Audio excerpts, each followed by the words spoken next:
ভিডিওটি স্কিপ করবেন না, কিছুক্ষণের জন্য থেমে যান। আপনার এনার্জি এই মুহূর্তে কি? আমি এই মুহূর্তে আমার যে বন্ধুরা রিডিং দেখছে তাদের এনার্জি চেক করতে চলেছি এবং ইউনিভার্সাল গাইডেন্সও তাদের জন্য দেখতে চলেছি। এই ডেকটি হচ্ছে এনার্জি অরাকেল ডেক, ঠিক আছে? এই ডেক থেকে আমরা দেখব যে আপনাদের বর্তমান energy at present right now কেমন কি চলছে এবং সেই এনার্জির উপর আপনাদের জন্য কি গাইডেন্স হবে, কি গাইডেন্স ইউনিভার্স দিচ্ছে আপনার বর্তমান পরিস্থিতিকে বেস করে, সেটা আমি দেখে নেব। তার আগে প্রত্যেকটা বন্ধুকে বলবো এনার্জি ঝটপট করে কানেক্ট করবে, লাইকের মাধ্যমে, ফলোর মাধ্যমে। এনার্জি ঝটপট করে কানেক্ট করো, এনার্জি কানেক্ট করতে হবে, না হলে কিন্তু রেটিং রেজোনেট করবে না। এনার্জিকে অ্যাকসেপ্ট করতে হবে যে আমি এই এনার্জিটাকে গ্রহণ করলাম। অ্যাকসেপ্ট করুন, লাইক করুন, ফলো করুন। কমেন্ট সেকশনে কি কমেন্ট করতে হবে, সেটা কি গাইডেন্স আসে তার উপর বেস করে আমি বলবো এবং সবার সাথে ভিডিওটি শেয়ার করুন। চলুন দেখে নিই এই মুহূর্তে এনার্জি অরাকেল ডেক থেকে আপনার জন্য প্রথম গাইডেন্সের কার্ড হচ্ছে all tight up. All tight up indicate করছে বর্তমান পরিস্থিতিতে আপনি কোনো রকম সিচুয়েশন, কোনো রকম পরিস্থিতিতে যেখানে দাঁড়িয়ে আপনাকে দেখা যাচ্ছে আপনি সবই দেখছেন বা বুঝতে পারছেন, কিন্তু কিছু করতে পারছেন না। সব থেকে বড় কথা হচ্ছে আপনি কিছু করতে পারছেন না বা অ্যাকশন নিতে পারছেন না।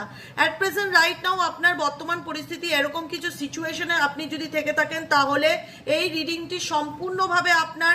তাহলে অবশ্যই এনার্জি কানেক্ট করুন, ফলো করুন, এনার্জি কানেক্ট করুন, ফলো করুন, অ্যাকসেপ্ট দিস এনার্জি। আপনি কি বর্তমান পরিস্থিতিতে কোনো ক্ষেত্রে আপনার কি মনে হচ্ছে আমার হাত পা বাঁধা, আমি চাইলেই কিছু করতে পারছি না বা আমি বুঝতে পারছি না? তো সেই জায়গায় ইউনিভার্স আপনাকে বলছে অ্যাকশন নিতে, থেমে থাকতে না। কোনো স্টাক সিচুয়েশনে আপনি যদি নিজেকে বাধাপ্রাপ্ত ফিল করেন, সেখান থেকে আপনাকেই কিন্তু বেরিয়ে আসতে হবে। কেউ কিন্তু আপনাকে হেল্প করবে না আপনার জার্নিতে। সেই সিচুয়েশন থেকে আপনাকেই চেষ্টা করতে হবে যে কি করলে আমি এগিয়ে আসতে পারি, কি করলে আমি ভালো থাকতে পারি, ভালো থাকতে পারি। তা ভালো থাকতে গেলে যে অ্যাকশনটা নেওয়া উচিত, সেই অ্যাকশনটা ডেফিনেটলি আপনাকে নিতে হবে। 3 নম্বর কার্ড হচ্ছে হস্টিলিটিস। কিছু মানুষ আছে যারা দেখায় আমি আপনার ভালো চাই বা আমি তোমার ভালো চাই। কিছু ফেক ফ্রেন্ডস, কিছু বন্ধু বান্ধব, কিছু আত্মীয় স্বজন যারা তোমায় বোঝায় যে আমি তোমার আত্মীয় বা আমি তোমার শুভাকাঙ্ক্ষী, কিন্তু আলটিমেট কোথাও না কোথাও তারা তোমার জীবনের এই ব্লকেজেসের কারণ। তারা তোমার জীবনে এমন কিছু পরিস্থিতি ক্রিয়েট করেছে যারা কখনোই চায় না তুমি অ্যাকশন নাও বা সামনের দিকে এগিয়ে যাও বা নিজেকে ভালো রাখো। তারা হয়তো দেখায় যে তারা তোমার ভালো চায়, কিন্তু কোথাও না কোথাও তারা তোমাকে নিয়ে কোথাও না কোথাও একটা জেলাসি ফিল করে বা হিংসার একটা মেন্টালিটি বা জেলাসি মেন্টালিটি তাদের মধ্যে দেখতে পাচ্ছি। লাস্ট গাইডেন্স কার্ড হচ্ছে পেশেন্স।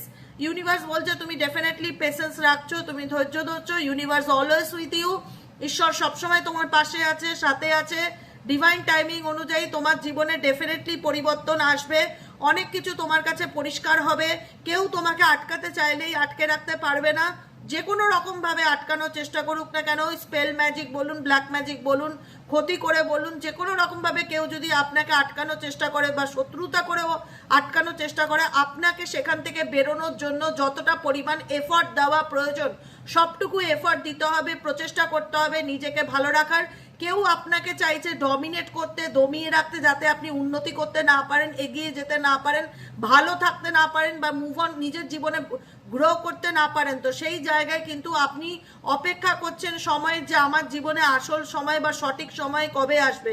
ডিভাইন টাইমিং ইন্ডিকেট করছে ডেফিনেটলি আপনি ধৈর্য ধরছেন, ধৈর্যের রেজাল্ট ডেফিনেটলি পাবেন। সময় আসলে আপনি অনেক পরিবর্তন দেখতে পারবেন।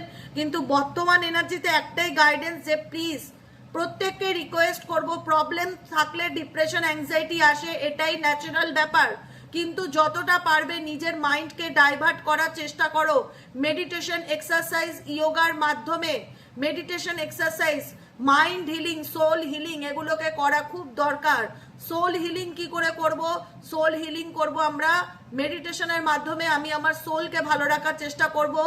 ডেলি বেসিক অ্যাফার্মেশনের মাধ্যমে আমি নিজেকে ভালো রাখার চেষ্টা করব এবং পজিটিভ থাকবো, ঠিক আছে? Physically healing, mind healing, soul healing, এগুলোর প্রতি ফোকাস করো যদি নিজেকে ভালো রাখতে চাও এবং নিজেকে যদি একটা সুস্থ সুন্দর জীবন দিতে চাও এবং যদি দুশ্চিন্তা মুক্ত একটা জীবন পেতে চাও। কারণ ইউনিভার্স বলছে door to personal healing and happiness. তোমার জীবনে সেই দরজা ডেফিনেটলি খুলবে যদি তুমি তোমার জীবনে নিজেকে ভালো রাখার জন্য কোনো রকম বিন্দু বিসর্গ ডেলি অ্যাকশন নাও। মানে আমি সারা জীবন রিডিং দেখলাম, হঠাৎ আমার মনে হলো কিছু করব, এরকম না। তোমাকে প্রতিদিন একটু একটু করে হলেও নিজেকে পাল্টানোর চেষ্টা করতে হবে, গাইডেন্সগুলো ফলো করতে হবে, নিজেকে ভালো রাখার চেষ্টা করতে হবে। Door to personal healing, universe তোমাকে ডেফিনেটলি তোমাকে হিলিং এনার্জি সেন্ড করবে, ডোর টু পার্সোনাল হ্যাপিনেস। তোমার জীবনে পার্সোনালি হ্যাপিনেস এনার্জি বা পজিটিভ এনার্জিকে তুমি ফিল করতে পারবে যদি তুমি নিজের উপরে কাজ করো, যদি তুমি নিজেকে ভালো রাখার চেষ্টা করো, যদি তুমি তোমার এই যে mentally stuck situation, anxiety, depression থেকে বেরিয়ে নিজেকে ভালো রাখতে গেলে একটা মানুষের যে যে প্রচেষ্টাগুলো করা উচিত সেগুলো যদি ফোকাস দাও, তাহলে ডেফিনেটলি ইউনিভার্সও তোমাকে কিন্তু সাহায্য করবে। তোমার জন্য কিন্তু নতুন দরজা, নতুন গেটওয়ে খুলতে চলেছে, যেখানে এনার্জি সেন্ড হবে হিলিং অ্যান্ড হ্যাপিনেসের এনার্জি সেন্ড করবে ইউনিভার্স। তাই যদি এই এনার্জিটাকে তুমি তোমার জীবনে রিসিভ করতে চাও, তাহলে কমেন্ট সেকশনে ইউনিভার্সকে বলবে I accept it, I claim this energy, আমি এই এনার্জিটাকে ক্লেম করলাম, রিসিভ করলাম, I claim this energy, I accept this energy. অবশ্যই কমেন্ট সেকশনে লিখতে ভুলবে না, লাইক করতে ভুলবে না, ফলো করতে ভুলবে না এবং প্রত্যেকের সাথে শেয়ার করতে ভুলবে না।